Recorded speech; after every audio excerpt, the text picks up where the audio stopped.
Friends, welcome back to my channel Universe of Answer Stories.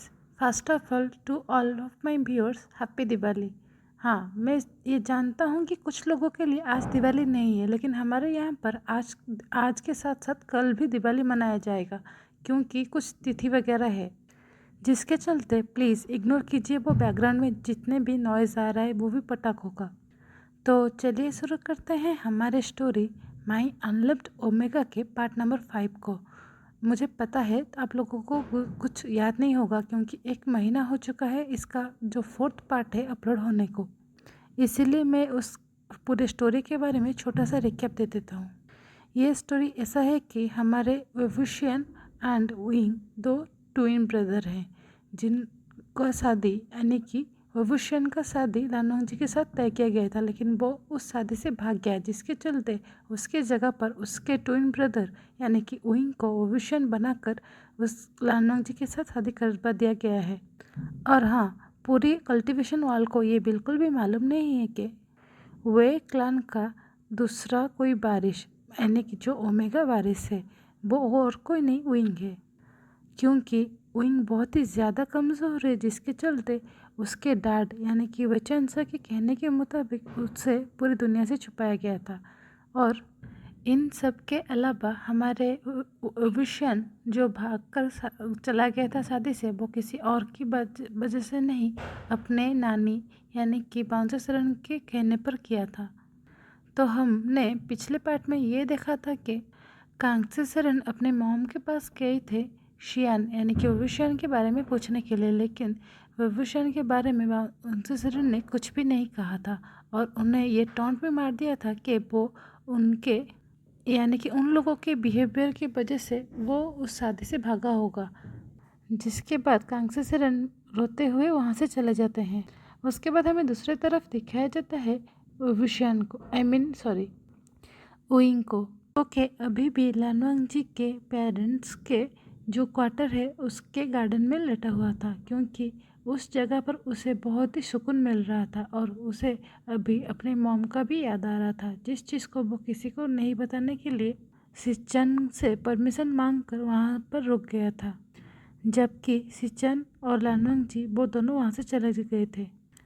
तभी वो लेटते हुए ये सोचता है, अगर किसी दिन इन लोगों को पता चलेगा कि भूषण नहीं है जो कि वे क्लान का नेक्स्ट क्लान लीडर होने वाला है, तो ये लोग क्या करेंगे।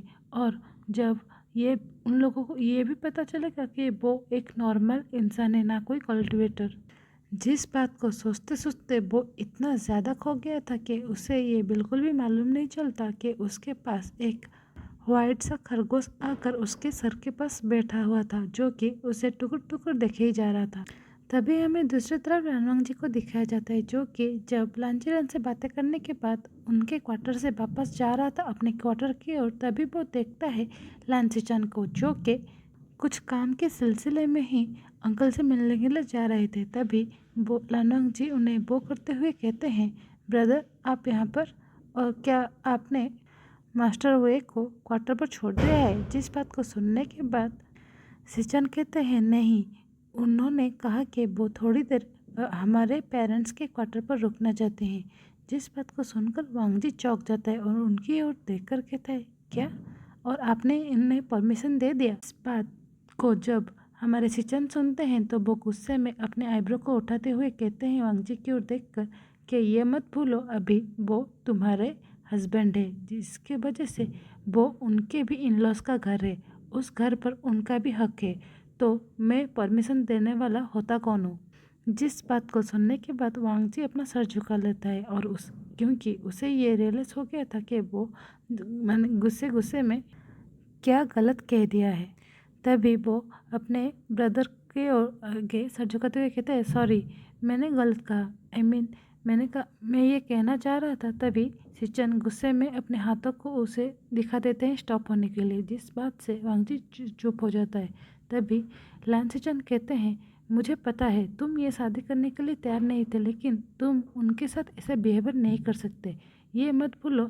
लान क्लान का ये रूल है, ऐसे रूट तरीके से किसी भी इंसान के साथ साथ जानवर से भी बातें नहीं कर सकते, तो वो तो आपके पार्टनर है, तो आप ऐसे कैसे कह सकते हो। जिस बातों को हमारा वांगजी चुपचाप सुन लेता है क्योंकि उसे पता था यहाँ पर उसका गलती है। तभी सिचन कहते हैं, मैं चाहता हूँ कि तुम जाकर पहले मास्टर वे को यहाँ पर बुलाकर ले आओ, क्योंकि अब थोड़ी देर में लंच ब्रेक होने वाला है और आपको तो पता है ना, हमारे यहाँ पर सभी चीज़ें वक्त पर होता है।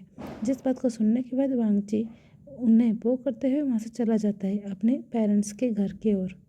तभी जब वो अपने पेरेंट्स के क्वार्टर के सामने पहुँचता है तो वो देखता है ओइंग को, जो कि उनके पेरेंट के जो गार्डन था वहाँ पर लेटा हुआ है और उसके सर के पास एक रैबिट है जो कि अपने हाथों में कैरेट को पकड़कर उसे टुकुर टुकुर देखे ही जा रहा था।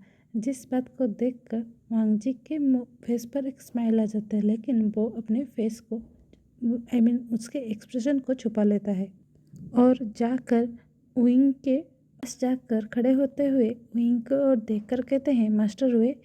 तभी विंग जब उसके कानों में वांगजी का आवाज़ पहुंचता है तो वो चौंकते हुए उनकी ओर देखकर कहते हैं, आप यहाँ पर। ऐसा कहते हुए वो अपने आप को समेटने लगता है क्योंकि घास पर लट्टे होने की वजह से उसके कपड़ों पर घास लग गया था। उसके साथ साथ उसके कपड़े कहीं पे ऊपर उठ गया था, जिसे देखकर वांगजी कहता है, आप शांत हो जाइए। तभी विंग का नज़र उसके बगल में जो रैबिट था उसके ऊपर पड़ता है, जिस चीज़ से उसका आँखों का चमक बढ़ जाता है। इस बात को हमारा लानवांग जी ने पूरी तरह से नोटिस किया था। जिस चीज़ को कुछ सोचते हुए वो विंग की ओर देख कर कहता है, मास्टर वे, आप क्या सोच रहे हो? तभी विंग कहता है, क्या हम इस रैबिट को रख सकते हैं? तभी लानवांग जी कहता है, नहीं, ये लानकान के रूल के खिलाफ है। तभी विंग का मुंह बिगड़ जाता है क्योंकि वो सैड हो गया था। तभी वांगजी उसके पास बैठते हुए कहते हैं, लेकिन आप एक काम कर सकते हो, आप इस रैबिट को मिलने के लिए यानी कि रैबिट से मिलने के लिए यहाँ पर हर रोज़ आ सकते हो। जिस बात से हमारा विंग बहुत ही ज़्यादा खुश हो जाता है। तभी विंग वांगजी की ओर देख कर कहता है, हस्बैंड, आप यहाँ पर क्या कर रहे हो? तभी वांगजी कहता है, अरे हाँ, मैं आपको ये बुलाने के लिए आया था कि अभी लंच का वक्त हो गया है, तो चलो। जिस बात को सुनकर विंग खड़ा हो जाता है, अपना सर को झुकाते हुए कहते हैं, तो चलिए, आप बैठ क्यों गए? जिस बात से वांगजी हड़बड़ाते हुए वो भी खड़ा हो जाता है और वो दोनों वहाँ उन लोगों के डाइनिंग हॉल पर जाने लगते हैं। तभी हमें दूसरी तरफ विशन को दिखाया जाता है, जो कि अपने ग्रानी के पास आकर घुटनों के बल बैठते हुए उनकी ओर देखकर कहता है, ग्रानी, क्या आप ठीक हो? जिस बात को सुनने के बाद सेनन धीरे से अपने सर को हाँ में हिला देते हैं।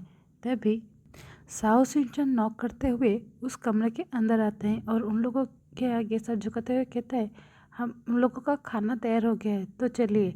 जिस बात को सुनकर बाउंसर सेरन विंग विशन को अपने साथ लेकर खाने के लिए चले जाते हैं। अभी हमें दिखाया जाता है विशन को, जो कि ये नोटिस कर पा रहा था कि उसके मॉम से मिलने के बाद उसका ग्रानी कितना ज़्यादा सैड है, इतना ज़्यादा कि वो उनके फेस पर रहने वाली मुस्कुराहट बिल्कुल ही गायब हो चुकी है, लेकिन वो कुछ नहीं कहता।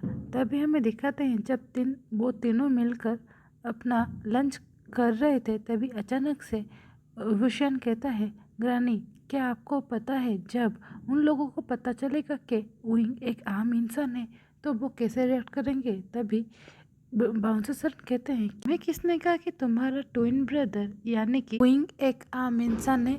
जिस बात को सुनने के बाद विशन के साथ साथ उनके बगल में बैठा साओ सिंचन के हाथों का निपाला भी नीचे गिर जाता है और वो दोनों एकटक बाउंसर सरन को देखने लगते हैं, जो कि ये बात कहने के बाद ऐसे खाना खा रहे थे जैसे उन्होंने कुछ भी इम्पोर्टेंट या कुछ भी शॉकिंग नहीं कहा है, वो तो एक आम बात कर रहे थे।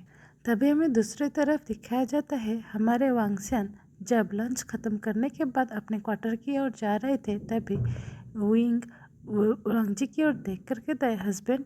तभी लानंग जी अपने सर को हाँ में हिला देता है। ऐसा करते हुए वो विंग की ओर देख कर कहता है, आपको क्या कुछ कहना है? तभी विंग कहता है, क्या मैं आपके लाइब्रेरी को यूज़ कर सकता हूँ? जिस बात को सुनकर लानवांग जी कहता है, क्या आपको हमारे लाइब्रेरी पर जाना है? तभी विंग अपने सर को हाँ में हिला देता है और कहता है, मुझे किताबें पढ़ना बहुत अच्छा लगता है, इसीलिए मैं चाहता हूँ कि आपके क्लान के जो लाइब्रेरी है, जो पूरे कल्टीवेशन वर्ल्ड में फेमस है, मैं उस लाइब्रेरी का किताब पढूं। जिस बात को सुनकर वांगजी कहता है, ठीक है, मैं आपको शाम को ले जाऊंगा। जिस बात को सुनने के बाद विंग बहुत ही ज़्यादा खुश हो जाता है और वो वांगजी के पीछे पीछे उनके क्वार्टर की ओर चले जाते हैं। तो आज के लिए बस इतना ही। सॉरी गाइस, इतने दिनों के बाद आने के बाद भी मैंने एक छोटा सा पार्ट दिया है, लेकिन आपको तो बैकग्राउंड का नॉइज़ पता चल रहा होगा। उसके अलावा फेस्टिवल चल रहा है और तो मुझे तो बहुत ही कम वक्त मिल रहा है रिकॉर्डिंग करने के लिए। आई होप आप लोगों को ये पार्ट पसंद आएगा। Bye, take care and once again happy Diwali. और हाँ, अगर आप लोगों को ये स्टोरी और मेरे चैनल का अदर स्टोरीज पसंद आ रही है, इसे लाइक कीजिए, अपने दोस्तों के साथ शेयर कीजिए और ढेर सारे कमेंट कीजिए। और मेरे चैनल में अगर नए हैं तो इसे सब्सक्राइब करना मत भूलिए। Thanks for watching.